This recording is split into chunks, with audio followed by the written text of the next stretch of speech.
오늘 봉독해드린 말씀 바로 다음에 나오는 11절에 보면 사도 바울은 디모데를 향해서 오직 너 하나님의 사람아 그렇게 칭하고 있는 것을 보게 됩니다. 디모데전서 6장은 디모데서 전서의 결론과 같은 말씀인데 한마디로 요약하면 하나님의 사람이 가야 할 길에 대해서 가르쳐 주고 있습니다. 목회자뿐만 아니라 모든 성도들이 하나님의 사람이라면 오늘 이 시대의 하나님의 사람들은 어떻게 살아가야 하겠습니까? 하나님의 말씀은 영원하다 그랬습니다. 사도 바울을 통해서 디모데에게 주신 하나님의 말씀은 오늘 이 시대의 모든 그리스도인들에게도 적실성을 갖고 있습니다. 다시 말하면 적용되어야 할 말씀이라고 하는 것입니다. 오늘 이 시대의 하나님의 사람인 우리는 어떤 삶을 살아가야 하는가? 오늘 본문에서는 두 가지로 요약해 주고 있습니다. 하나는 예수 그리스도의 말씀과 경건에 관한 교훈을 따라가는 삶이고, 또 하나는 이를 위해서 세상 것들에 대한 욕심을 버리고 자족하는 마음을 가져야 한다. 그렇게 말씀을 하고 있습니다. 사도 바울은 오늘 3절부터 5절까지의 말씀을 통해서 하나님의 사람은 예수 그리스도의 말씀과 경건에 관한 교훈을 따라야 한다. 그렇게 말씀합니다. 3절에서 5절 말씀 보겠습니다. 누구든지 다른 교훈을 하며 바른 말, 곧 우리 주 예수 그리스도의 말씀과 경건에 관한 교훈을 따르지 아니하면 그는 교만하여 아무것도 알지 못하고 변론과 언쟁을 좋아하는 자니 이로써 투기와 분쟁과 비방과 악한 생각이 나며 마음이 부패하여지고 진리를 잃어버려 경건을 이익의 방도로 생각하는 자들의 다툼이 일어나느니라. 이렇게 말씀합니다. 3절에 나오는 바른 말은 주 예수 그리스도의 말씀과 경건에 관한 교훈을 이야기합니다. 주 예수 그리스도의 말씀과 경건에 관한 교훈은 예수님이 친히 하신 말씀뿐만이 아니라 예수님의 말씀에 근거하여 기독교의 진리를 설명한 교훈까지도 이야기하는 것입니다. 그러니까 여기에는 예수님의 말씀에 근거한 사도들의 가르침이 포함되고 있다는 것을 알 수가 있는 것입니다. 그런데 사도 바울이 디모데전서를 기록했을 때에 에베소 교회에는 이러한 바른 말을 따르지 않고 다른 교훈을 전하는 사람들이 있어서 에베소 교회에 혼란을 주고 있었습니다. 이 3절에 나오는 다른 교훈에 해당하는 이 헬라어 헤테로디다스칼레이라는 말은 1장 4절에서는 신화와 끝없는 족보로 번역이 되었습니다. 반면에 오늘 6장 3절에서는 이단 사상을 가리키는 말로 쓰여지고 있습니다. 이 당시 헬라 세계에서는 소피스트라고 하는 이런 궤변론자들이 많이 있어서 그들이 웅변이나 어떤 변론수를 가르쳐주고 돈을 받는 일들이 횡행하고 있었는데, 바로 이 소피스트들도 에베소 교회의 교인들에게 영향을 주고 있었던 것을 보게 됩니다. 또한 영지주의자들이 이단 사상을 교회에 끌어들여 가지고 초대교회에 혼란을 주고 있었던 그런 시대적인 배경 또한 우리가 염두에 두고 오늘 말씀을 이해를 해야 됩니다. 이렇게 온갖 이단 사상을 가르치는 거짓 교사들이 에베소 교회 안에 있었는데, 사도 바울은 4절에서 이렇게 규정을 합니다. 그는 교만하여 아무것도 알지 못하고 변론과 언쟁을 좋아하는 자니, 그렇게 말씀을 했습니다. 그리스도의 말씀과 경건에 관한 교훈을 무시하고 자기 마음에 맞는 이단 사상을 쫓아가는 사람은 하나님의 권위를 무시하는 사람이기 때문에 교만한 사람이다, 그렇게 규정을 하고 있습니다. 이런 사람들은 참된 진리인 그리스도에 관하여는 전혀 무식한 사람들입니다. 또 이런 사람들은 변론과 언쟁을 좋아한다, 그렇게 말합니다. 변론과 언쟁을 좋아하는 사람들이 교회 안에 있으니까 그 교회에 어떤 결과가 나타나게 될까요? 이 변론과 언쟁을 좋아하는 이 사람들은 어떤 단어의 의미를 가지고 무의미하고 공허한 말다툼을 일삼습니다. 그렇게 논쟁을 하게 되니까 자연스럽게 그 공동체 안에 투기와 분쟁과 비방과 악한 생각이 날 수밖에 없다라고 말씀을 하고 있습니다. 이 논쟁에 지게 되면 상대방의 신학적 입장을 비방할 뿐만 아니라 인격까지도 비방하게 되어 가지고 결국에는 그 공동체 안에 분쟁을 일으키게 되고 화평을 깨뜨리는 그런 결과를 낳게 된다라고 하는 것입니다. 교만하여 변론과 언쟁을 좋아하는 사람들 때문에 투기와 분쟁과 비방과 악한 생각이 에베소 교회에 나타날 뿐만 아니라 심지어는 금전적인 이익 때문에 다툼까지도 일어났다라고 말씀을 하고 있습니다.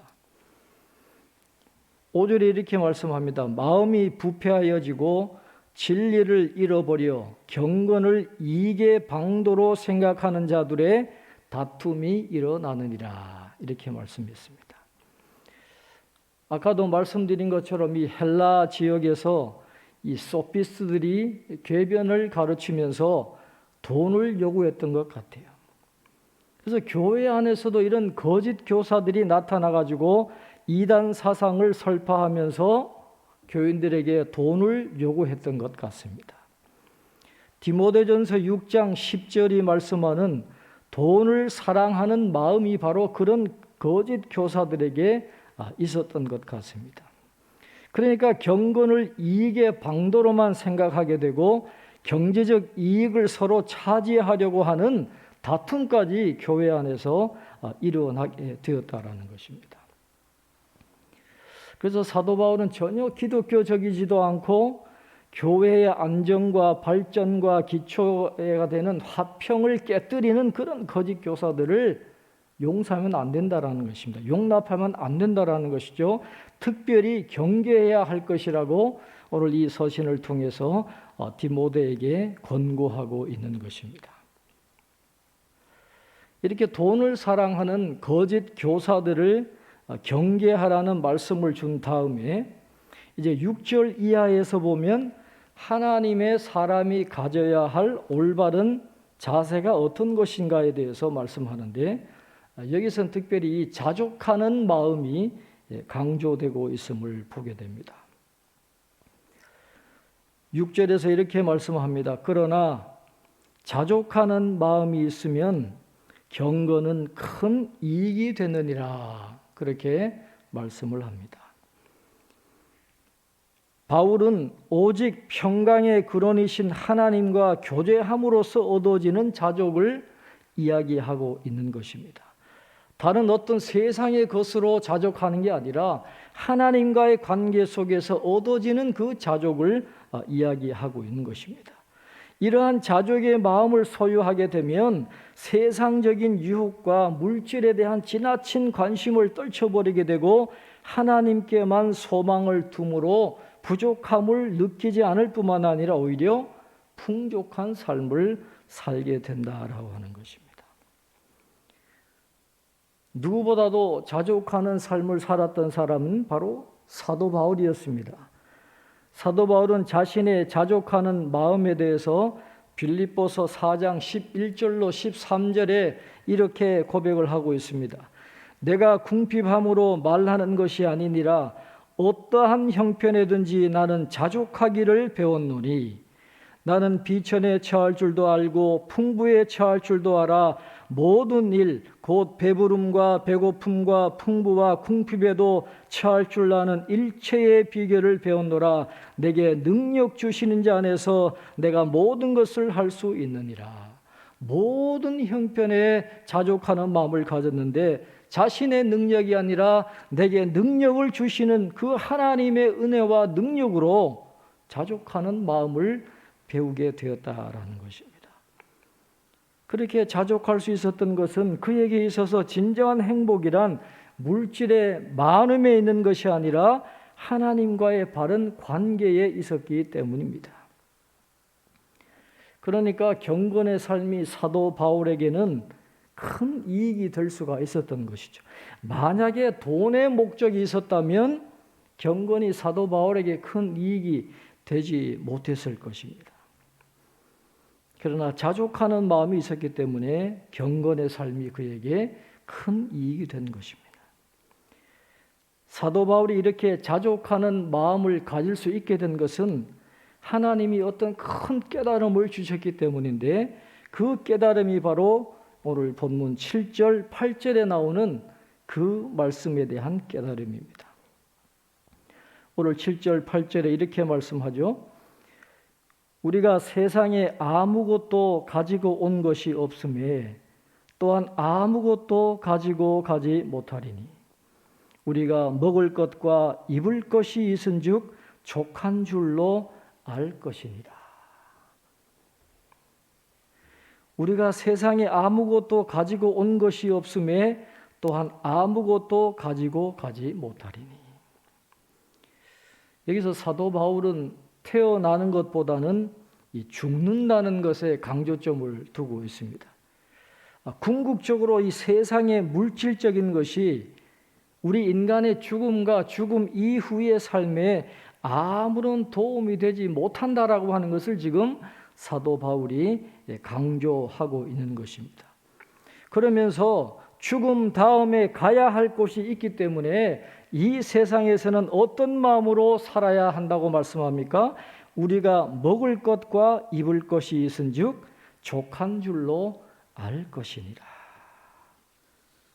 너무 과하게 욕심 부리지 말고 먹을 것과 입을 것이 있으면 족한 줄 알고 살아가야 한다. 그렇게 말씀을 합니다.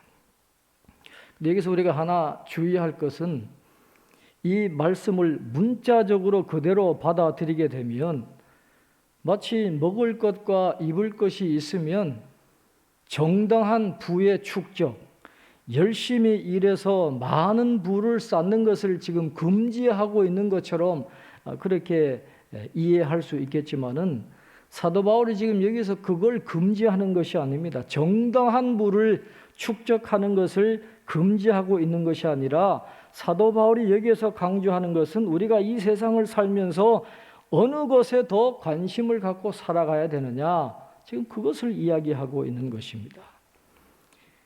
사도 바울이 여기서 이야기하는 것은 최소한의 먹을 것과 입을 것만을 취하라 하는 그런 의미가 아니라 하나님의 나라와 그의 의에 더 큰 관심을 갖고 살아라 하는 그런 것을 강조를 하고 있는 것입니다.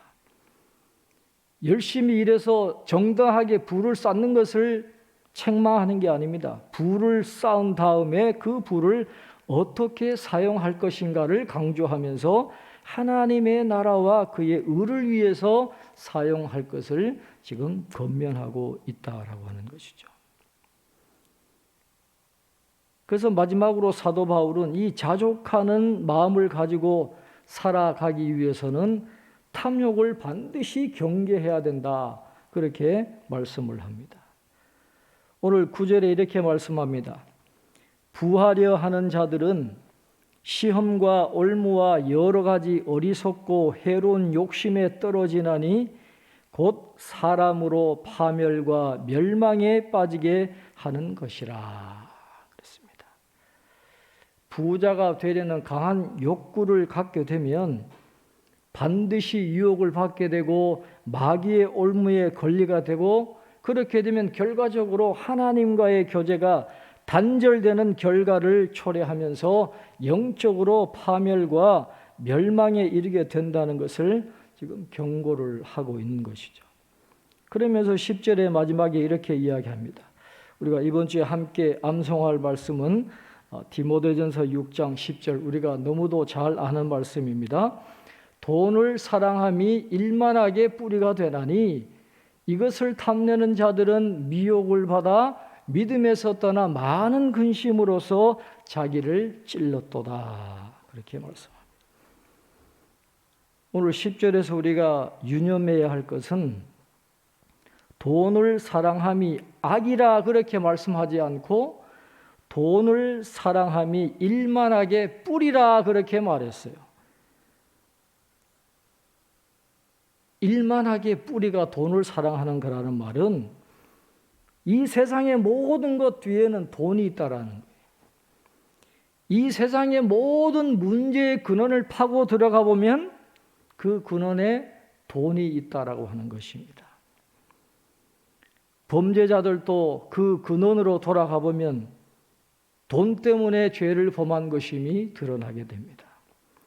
권력과 기업의 관계에도 근원적으로 들어가 보면 돈이 연관되어 있는 것을 보게 됩니다. 무기를 생산하고 판매하는 것도 어떤 거창한 이유를 댈지 몰라도 결국에는 그 근원을 파고 들어가 보면 돈 문제 때문인 것입니다.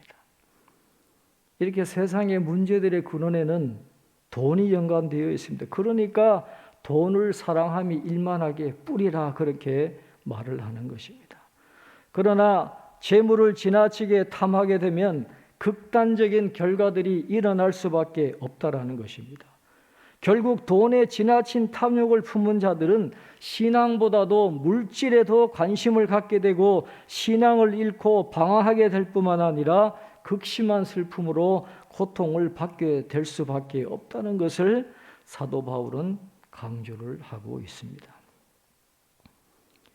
그래서 오늘 본문에서 사도 바울은 탐욕과 자족을 대조하고 있습니다. 탐욕은 다른 말로 하면 자멸적인 멸망입니다. 자멸적인 열망이에요. 간절히 바라던 것을 소유해도 결코 만족되지 않는 갈망이 바로 탐욕입니다. 그래서 철학자 쇼펜하우가 이렇게 말했습니다. 금은 바닷물과도 같아서 더 많이 들이킬수록 더 목마르게 된다라고 했습니다. 그래서 예수님은 탐심을 물리치라 그랬어요. 사도 바울은 탐심은 우상숭배니라 그렇게 덧붙였습니다. 탐욕은 하나님을 사랑하는 데서 꿰어내어서 돈을 사랑하게 만듭니다. 그것은 반드시 많은 고통과 슬픔을 불러오게 됩니다. 왜냐하면 돈을 사랑함이 일만하게 뿌리가 되기 때문입니다. 그러나 이 세상의 많은 사람들은 그 길로 가요. 돈을 사랑하는 길로 갑니다. 그래서 오늘 본문을 통해서 사도 바울은 우리 믿음의 사람들, 너 하나님의 사람아, 우리 그리스도인들에게 그런 세상의 길이 아닌 다른 길이 있음을 제시하고 있습니다. 디모데전서 6장을 통해서 우리 그리스도인들이 가져야 할 올바른 재물관에 대해서 사도 바울은 가르쳐 주고 있습니다. 우리가 가져야 될 올바른 재물관은 이 세상의 재물은 불확실한 것이기 때문에 재물에 소망을 두는 것은 어리석을 뿐만 아니라 합당하지 않다라고 하는 것입니다. 우리의 소망은 어떤 물건이 아니라 어떤 분, 재물이 아니라 오직 우리에게 모든 것을 후히 주사 누리게 하시는 하나님이어야 하기 때문입니다. 그러나 지금 이 세상은 돈이 지배하고 있습니다. 돈이 지배하는 이 세상에서 이렇게 말하는 것이 적절하지 않은 것처럼 보이지만은 그럼에도 불구하고 하나님의 나라의 부르심을 따르지 못하도록 하는 우상인 돈을 버리고 돈을 하나님이 기뻐하시는 방법대로 올바르게 쓸 수 있는 방법을 배우고 실천하는 것은 오늘 이 시대의 모든 그리스도인들에게 아주 중요한 과제가 되고 있는 것입니다. 따라서 오늘 우리 모든 그리스도인들은 선을 행하고 선한 사업을 많이 하고 나누어 주기를 좋아하며 너그러운 자가 되게 하라는 디모데전서 6장 18절 말씀도 우리가 잘 새겨듣고 실천하는 것이 굉장히 중요하다라는 것을 다시 한번 깨닫게 되는 것입니다.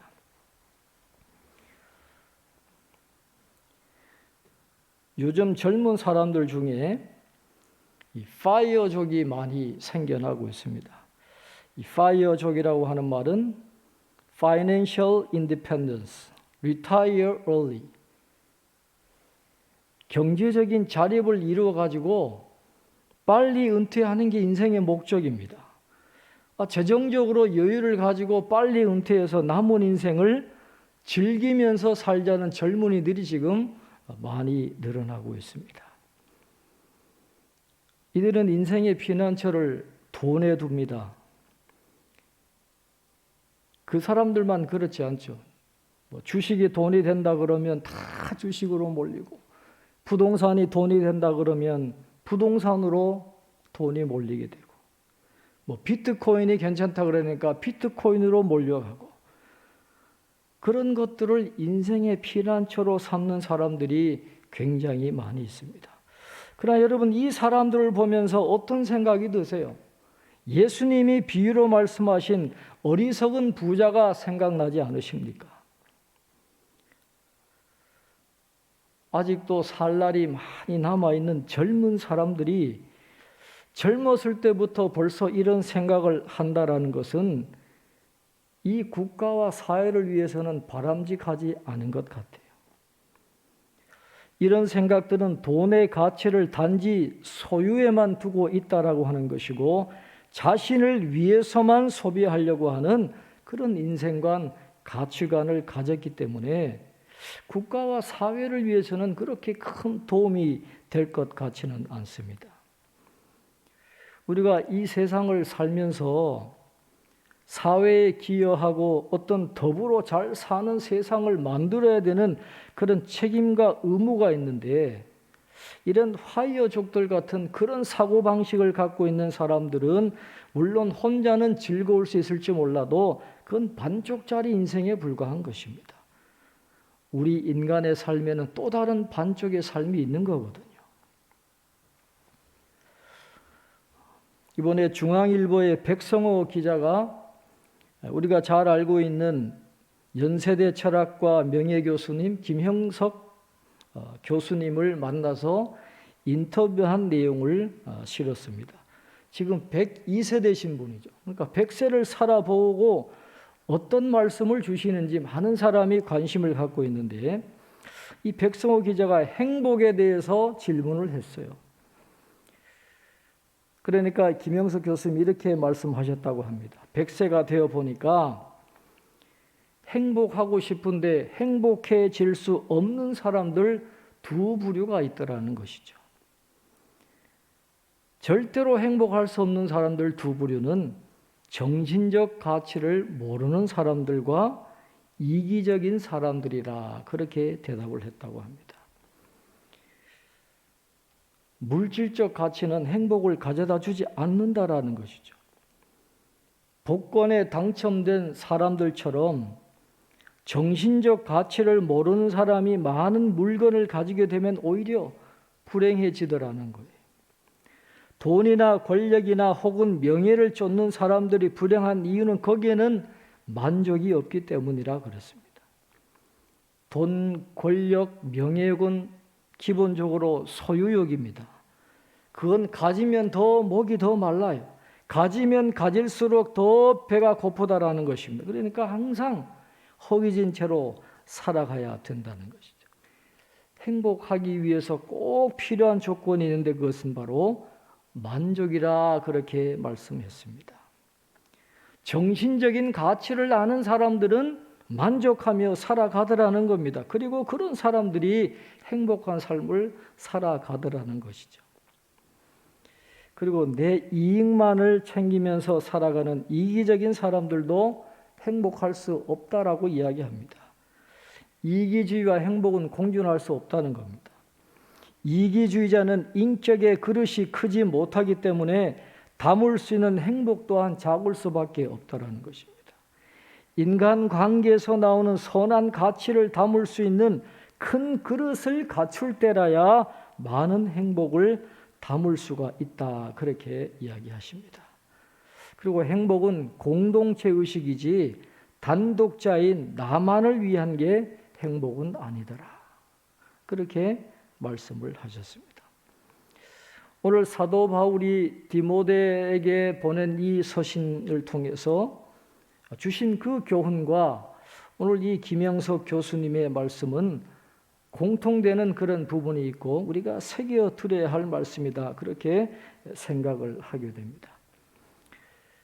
우리 인생을 흔히 공수래 공수거라 그러지 않습니까? 빈손으로 왔다가 빈손으로 가는 게 우리 인생이라고 한다면 이 삶을 우리가 어떻게 살아가야 되겠습니까? 오직 너 하나님의 사람아, 우리는 그 관점에서 우리의 삶을 보아야 합니다. 세상 사람들이 가는 그 길이 아닌 오직 너 하나님의 사람아, 하나님의 사람인 우리가 걸어가야 할 그 길, 오늘 디모데전서 6장이 제시하는 자족하는 마음을 갖고 예수 그리스도의 말씀과 경건에 관한 교훈을 따라가는 것이 우리에게 주어진 과제라고 한다면 오늘 사랑하는 모든 성도들, 저와 함께 자족하는 마음을 가지고 예수 그리스도의 말씀과 경건에 관한 교훈을 따르면서 하나님이 주시는 참된 평화와 만족을 누리고 우리가 이 땅에서 해야 할 사명을 끝까지 감당해 나가는 그런 삶을 살게 되시기를 주님의 이름으로 축원합니다. 기도하겠습니다. 사랑과 은혜가 충만하신 거룩하신 하나님 아버지, 오늘도 예배 드리게 하시고 하나님의 말씀을 듣게 하시니 감사합니다. 오늘 우리에게 주신 이 귀한 말씀을 우리의 마음속에 깊이 새기게 하시고 하나님의 사람들로서 하나님이 기뻐하시는 온전한 삶을 살아갈 수 있도록 저희들에게 은총을 베풀어 주시옵소서. 하나님의 사람들로 예수 그리스도의 말씀과 경건에 관한 교훈을 따라가게 하시고 탐욕을 버리고 자족하는 마음을 갖고 살아가면서 이후의 삶을 준비하는 참된 믿음의 길을 걸어갈 수 있는 저희들 다 될 수 있도록 축복해 주시옵소서. 하나님 아버지, 오늘도 저희들에게 주신 이 말씀처럼 남은 생에 하나님께서 기뻐하시는 삶을 살아가는 저희 모든 성도들이 되게 도와주시고 이 세상에 소망을 두지 말고 영원하신 하나님께만 소망을 두는 온전한 삶을 살아갈 수 있도록 축복해 주시옵소서. 오늘도 하나님 앞에 드리는 예물을 연락하여 주시고 우리 성도들 가정 일터와 사업장 위에 넘치는 은총을 베풀어 주시고 우리 성도들의 기도 제목을 들으시고 응답해 주시는 은총이 성도들 가정에 충만하도록 도와주시옵소서. 오늘 예배드린 우리 성도들 가정에 정서적으로나 신체적으로나 영적으로나 회복과 치료가 필요한 가정이 있다면 하나님께서 자비와 긍휼을 베풀어 주셔서 치료와 회복의 은총을 경험하게 도와주시옵소서. 하나님 아버지, 겨울이 지나면 봄이 오는 것처럼 이 코로나로 인한 추운 그런 모든 것들이 사라지는 은혜가 있기를 원합니다. 하나님이 도와주시면 가능한 줄로 믿사오니 우리가 소망을 갖고 믿음을 갖고 희망을 가지고 힘차게 나아갈 수 있도록 주님 도와주시옵소서. 올해 계속되는 코로나19로 인해서 많이 위축되고 있고 지쳐가고 있습니다. 그러나 믿음을 가지고 다시 일어나게 하시고 우리나라와 전 세계 모든 사람들이 다시 일상으로 돌아가는 은총이 있도록 하나님 이 세상을 불쌍히 여겨 주시옵소서. 구정이 있습니다. 그러나 과거처럼 우리 가족들이 함께 모이지는 못하지만은 그러나 이 시간들을 통해서 주님 안에서 참된 회복의 시간을 가질 수 있도록 주님 우리 모든 성도들 위해 은총을 베풀어 주시옵소서. 이번 한 주간도 주님과 동행하기를 원합니다. 장중에 붙잡아 주시고 우리 성도님들 한 분 한 분 눈동자와 같이 지켜 보호하여 주시옵소서. 또 예배를 돕는 손길을 축복해 주실 줄 믿고 예수님의 이름으로 기도하옵나이다. 아멘.